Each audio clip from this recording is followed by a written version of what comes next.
Hi, I'm Toffer and welcome as ever to my spare room.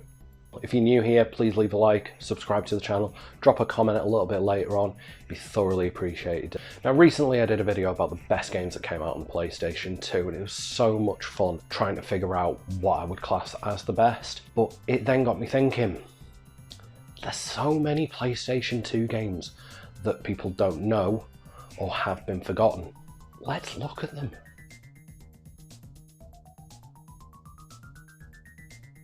So the PlayStation 2 was an amazing system, had some of the best games ever that came out for it. It just was so expansive.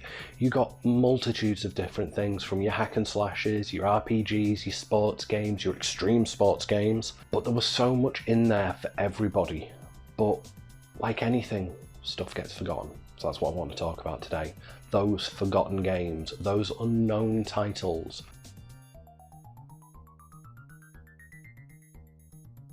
This was one of the first games I ever got from a PlayStation 2 when it came out. I think it was near enough a release title for it.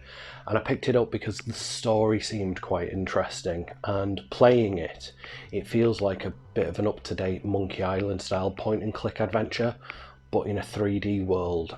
I do feel David Cage and the Heavy Rain team got a lot of ideas from how to do what they're doing with this, but without the QTEs. So Shadow of Memories, or known in North America as Shadow of Destiny, is a bit of an action-adventure game, but it's more of a puzzle solver. You play as Ike, who in the beginning of each and every chapter gets murdered. Then the whole weird stuff that always happens in video games happens, and he gets brought back to life and travels in time to before his death to actually try and prevent it from happening. And this just doesn't mean going back in time 10 minutes before it actually happens, but he travels back hundreds of years to learn about things that happen in the town that he's in, which leads to him being killed. It's a fascinating story, really well done, and for the time it came out, it looks gorgeous, and it still holds as a pretty decent puzzle game.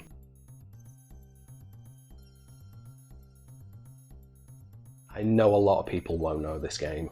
I didn't even know this game existed until it turned up while I was hunting through like a bargain bin in one of the game stores. Such a great action RPG title. I'd love to see this remade because it was so good. It's never going to happen. Okay, so it is kind of a bit of a typical storyline. Princess prays to try and get the best warrior to come along and save them. Warrior gets hit off course and has to build themselves up to getting the abilities to be able to save said world. But it's the art style, it's the speed, it's the action, it's the fun, it's everything that is in this game that lets the genericness get washed over.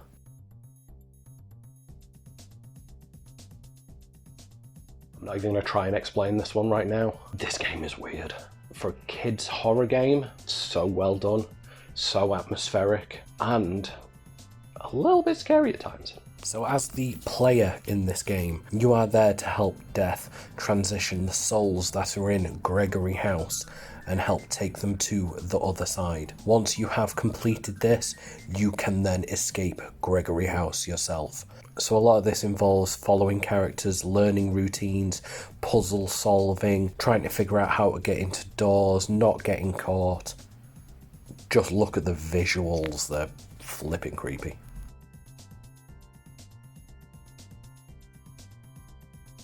So many people missed out on this game. It's such a damn shame. It is essentially Devil May Cry, but played as Nightmare Before Christmas characters. You play as Jack Skellington, who's got to take down Oogie Boogie again. But there was just something wonderful about this title, and I think one of the key parts is pretty much every single boss fight is a musical number.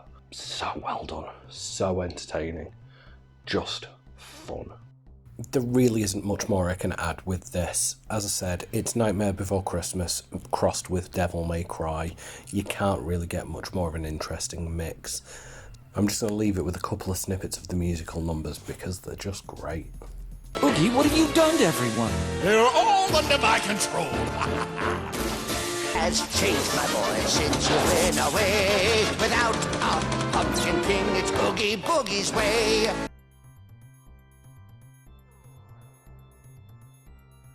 So the main one I want to talk about is this beauty. I love the Katamari series. It is one of my favourite game franchises going.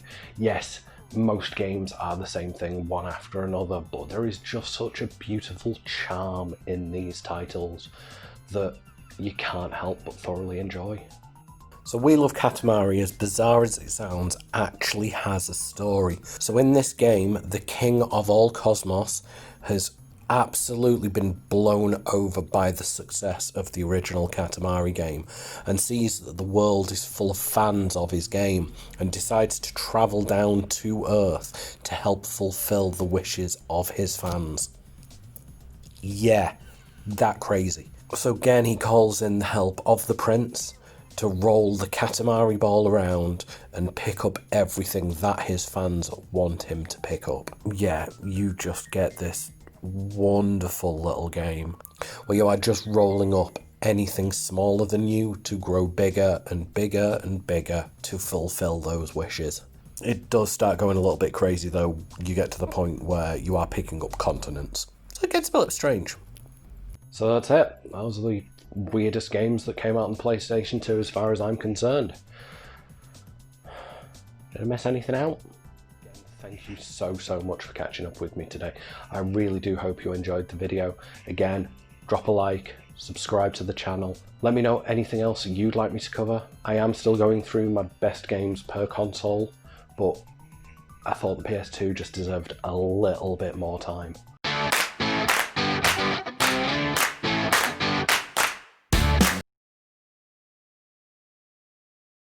Looking at this, the PS3 is going to be an awkward one as well.